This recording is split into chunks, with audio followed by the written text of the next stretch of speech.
Oi, pessoal do sexto ano A, tudo bem com vocês? Hoje eu estou de volta para dar continuidade aos nossos conteúdos de ciências da nossa apostila 4, o capítulo 27, a forma da Terra, das páginas 302 a 312.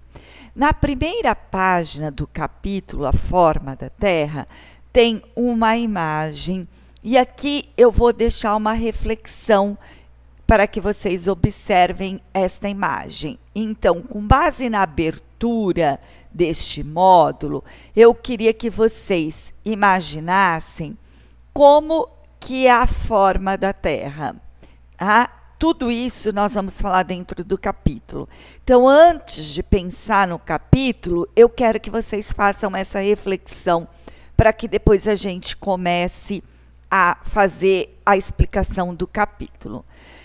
Como que vocês imaginam a forma da Terra?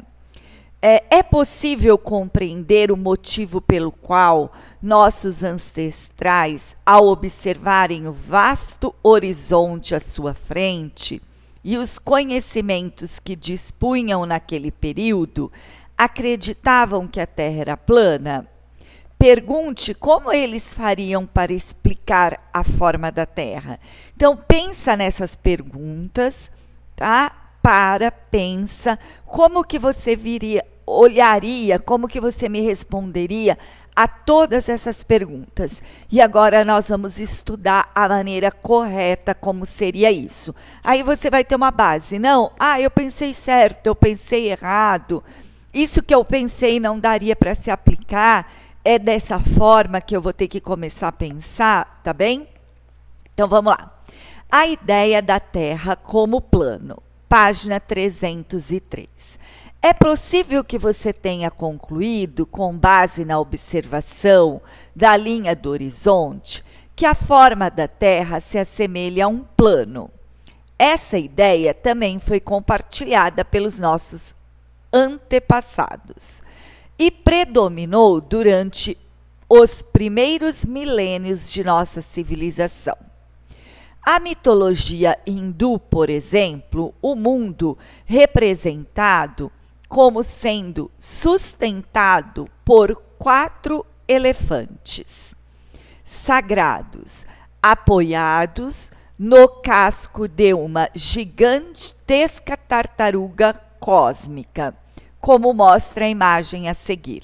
Então, lá no antepassados, nos hindus, na mitologia dos hindus, eles imaginavam a Terra dessa forma, carregada por 4 gigantescos elefantes, em cima de uma tartaruga cósmica, e aqui estaria a nossa Terra. Então, representação do mito da tartaruga cósmica da mitologia hindu. Tá bem? Essa era a representação de como a mitologia hindu via o planeta Terra. Há lendas que relatam o receio de nossos antepassados em se afastar pelo mar do local onde viviam para não caírem da Terra. Para eles, um observador situado em qualquer ponto do planeta teria sempre a mesma situação. Como um grande plano se abria à sua frente, a Terra deveria ser plana. E aí eles imaginavam que ia chegar um momento que não ia mais ter, certo? Que ele ia cair, ia perder esse plano, tá? Então, aqui é as lendas que se relatam. Saiba mais, página 304. É possível observar a curvatura da Terra? A distância até onde vemos algo no horizonte está diretamente relacionada com a curvatura da Terra e com a altura de onde a observação é feita. Esta distância pode ser calculada matematicamente, Tá vendo? A matemática entra em ciências também. Por exemplo, vendo o horizonte a uma altura de 1,75 m e com a atmosfera limpa, o alcance da visão humana é de cerca de 4.700 metros. Já para uma altura de 3,5 metros, o alcance da visão é cerca de 6.700 metros. Isto significa que, à medida que a altura do ponto de observação aumenta, mais distante se consegue observar o horizonte. Nossos antepassados já tinham essa noção prática. Por isso, no período das grandes navegações, por exemplo, o posto de observação das caravelas e dos navios ficava localizado na Gávea, que é o ponto mais elevado da embarcação, que seria aqui, ó. A gente vê isso nos filmes que envolvem os navios, os barcos, né? A gente vê que as pessoas subiam aqui para observar o horizonte.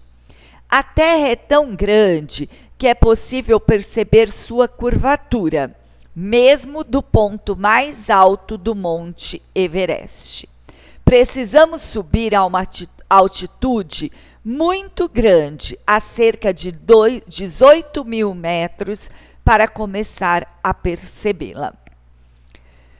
Evidências indiretas da esfericidade da Terra, página 304. Com o passar do tempo, alguns fatos e fenômenos passaram a apresentar explicações incompatíveis com a ideia da Terra.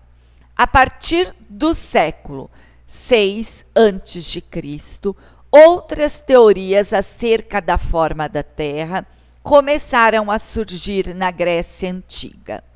Pitágoras de Samos, 570 a.C.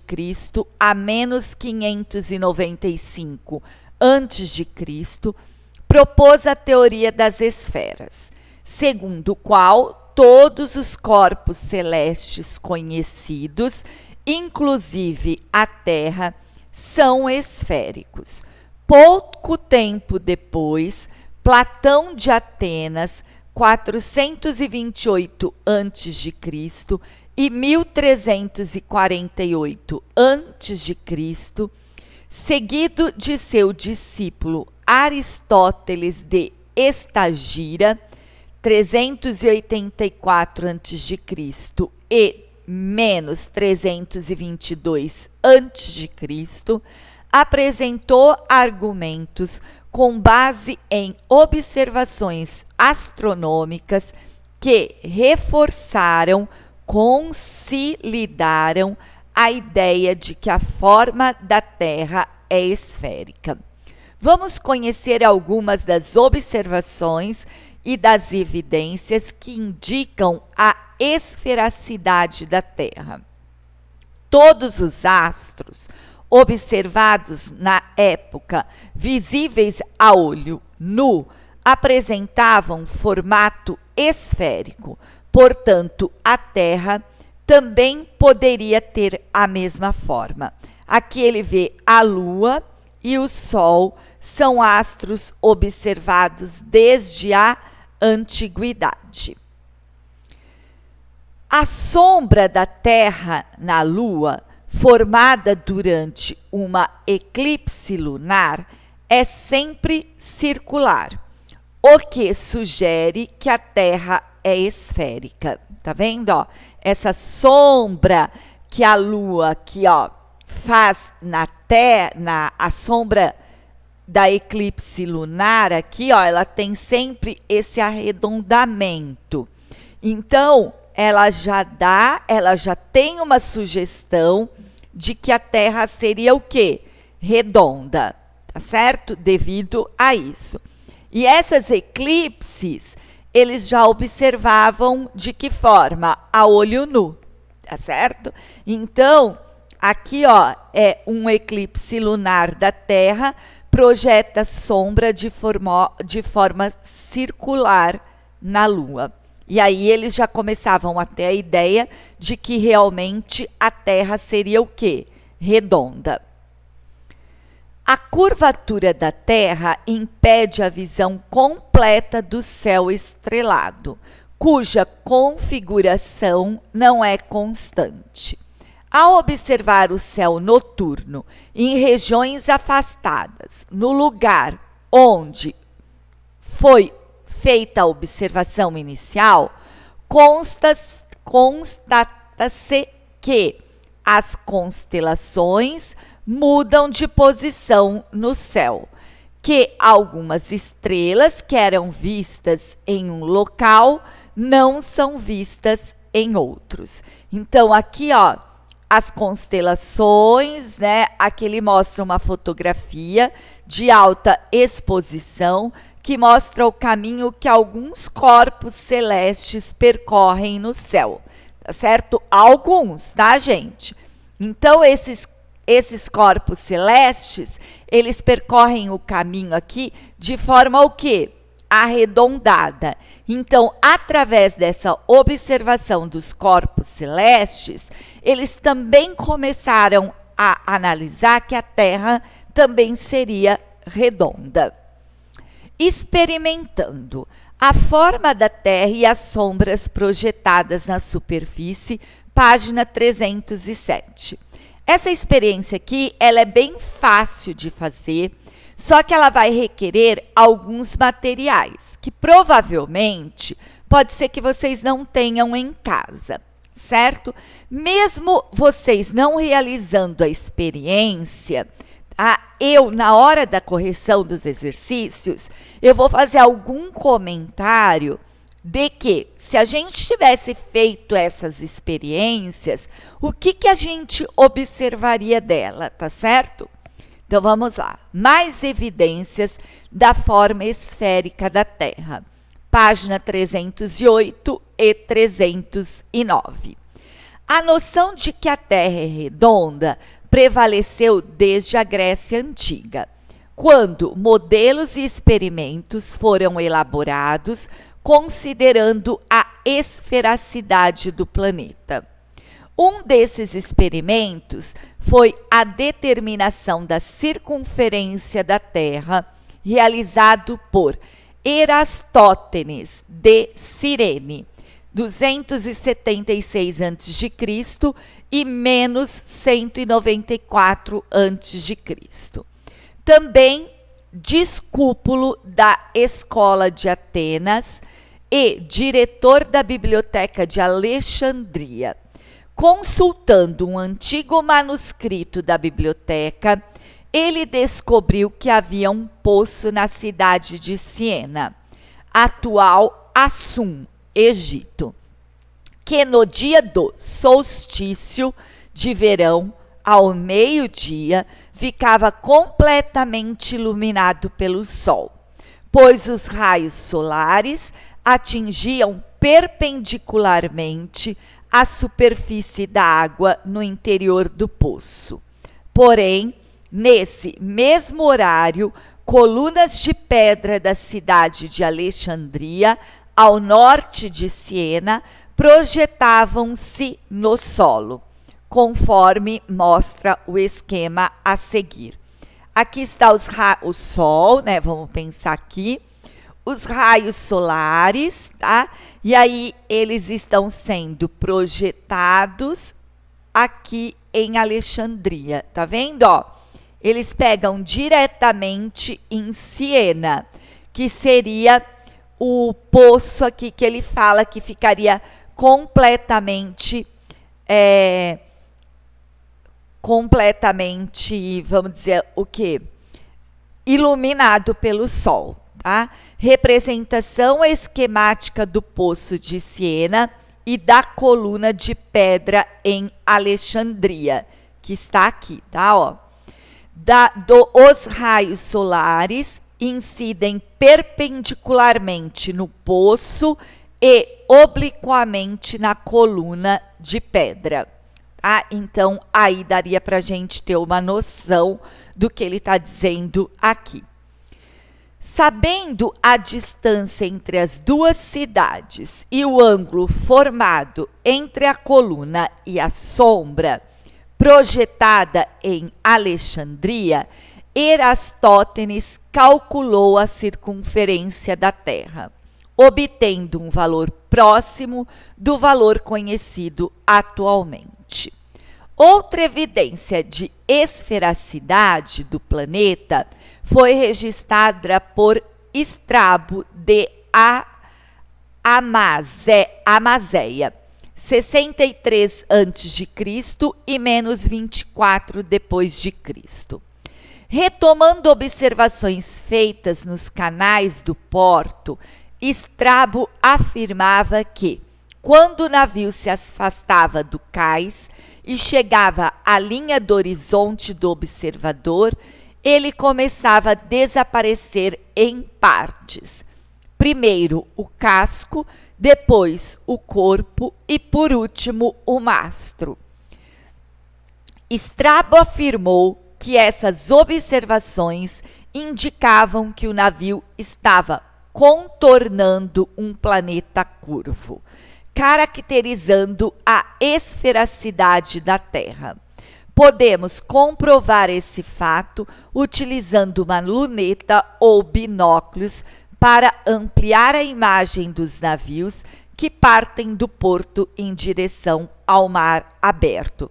Então, aqui, ó, ele está dizendo que o navio saiu, a gente está vendo ele inteiro. Conforme ele vai se distanciando, vai chegar uma hora que a gente só vai ver esse pedacinho. E aí ele mostra, ó, primeiro é o casco, depois vai vir quem? Ó, primeiro foi o casco, depois já vai vir a proa lá até chegar no mastro, e aí a gente não vai mais conseguir ver, tá? E aí ele dizia que devido a isso, a Terra seria uma forma esférica. O papel da esfericidade na Terra nas grandes navegações. Página 310. Desde as evidências apresentadas pelo grego, a noção de esfericidade da Terra predominou. Esta noção foi fundamental para que os navegadores portugueses e espanhóis do século XV se aventurassem a encontrar rotas marítimas alternativas da Europa para a Índia, que não passassem pelo sul da África. Cristóvão Colombo, 1451 a 1506, por exemplo, afirmava que poderia viajar em direção ao leste ou ao oeste e retornar ao ponto de partida da sua viagem. Ele decidiu que poderia chegar até o Oriente navegando para o oeste. Colombo, então, navegou pelo Atlântico e, em 1492, chegou ao continente americano, imaginando ter atingido o Japão e a Índia. Cerca de 30 anos depois da chegada de Colombo à América, Fernando de Magalhães, 1480 a 1521, iniciou em 1519 a primeira viagem que deu a volta ao mundo. A circunnavegação de Fernando de Magalhães se consolidou como evidência de esfericidade da Terra. Então, aqui, quando Cristóvão Colombo também fez essa viagem, tá, achando que chegaria num lugar e chegou no outro, eles também conseguiram tirar algumas observações de que realmente a Terra seria redonda. Circunnavegação de Fernando de Magalhães, tá, ó. Fernando de Magalhães é esse aqui, ó, que tá em vermelho. E aí ele fez esse caminho chegando até aqui. O Sebastião Elcano, o Sebastião Elcano já fez este caminho aqui, certo? Ó, e também chegou ao mesmo local, Monte de Magalhães. O papel da esfericidade da Terra nas grandes navegações, da página 310 e 311. A concepção do formato esférico da Terra foi fundamental para o planejamento das grandes navegações. Por meio delas, e graças à capacidade de observação e registro de nossos antepassados, registros cartográficos em forma de mapa, tá? Cartas náuticas e até construções de mapas da Terra foram propostos antes mesmo que o ser humano pudesse observar o planeta diretamente. Aqui ele dá um exemplo do mapa da Terra publicado em 1570, tá? Então, seria dessa forma aqui. Ele é plano porque ele está no papel, lógico, né, gente? A criação das zonas de fuso horário é outra aplicação do conhecimento acerca da forma da Terra, pois tem como base o movimento de rotação da Terra em torno de seu eixo imaginário e o formato esférico do planeta. Somente com o desenvolvimento de novas tecnologias, a partir do século XX, podemos observar diretamente a Terra. Muitas fotografias obtidas por satélite, por astronautas e por dispositivos como balões meteorológicos confirmam o formato esférico do planeta. Então, aqui é a primeira fotografia do planeta inteiro que foi tirada pela equipe da nave Apollo 17 em 7 de dezembro de 1972. E aí realmente confirmou-se que a Terra tinha uma forma esférica. Sabemos na atualidade que o planeta Terra não é rigorosamente esférico, não é uma bola redonda certinha, tá? Apesar de praticamente imperceptível, ele é levemente achatado nos polos. Ó, ele fala que aqui tem um achatamento, ele parece meio plano aqui nos polos, tá? E boa parte da sua superfície é formada por grandes cadeias de montanhas, planaltos, vales, depressões e outros acidentes geográficos. Então, não é redondinho porque tem isso, tá? Tem crateras, tem montes, enfim, né? Tem vales, tem planaltos, tem montanhas. Com a utilização de instrumentos e recursos modernos, é possível identificar qualquer lugar do planeta com muita precisão e ainda calcular a sua circunferência com uma margem de erro muito pequena. Bem, pessoal, por aqui eu finalizo a explicação deste capítulo. Deixo alguns exercícios para vocês realizarem da página 302 a 312. Qualquer dúvida que vocês tiverem, vocês podem me encaminhar um e-mail para que eu possa esclarecer essa dúvida para vocês, está bem? Obrigado pela atenção e até a nossa próxima aula. Tchau, pessoal!